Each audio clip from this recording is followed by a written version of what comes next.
Oi, gente!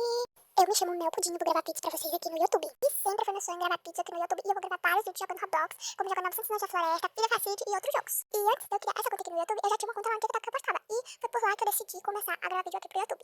Vou deixar aqui meu nome do TikTok pra vocês darem uma passadinha lá. E, gente, só lembrando, o meu nome verdadeiro não é Mel, não é Mimi, que é o apelido que as pessoas me dão, mas é o meu, meu nome verdadeiro é Isadora. E, gente, eu vou chamar vocês de Pudim, né, por causa que é o nome do meu canal, né? E vai ser o apelido de vocês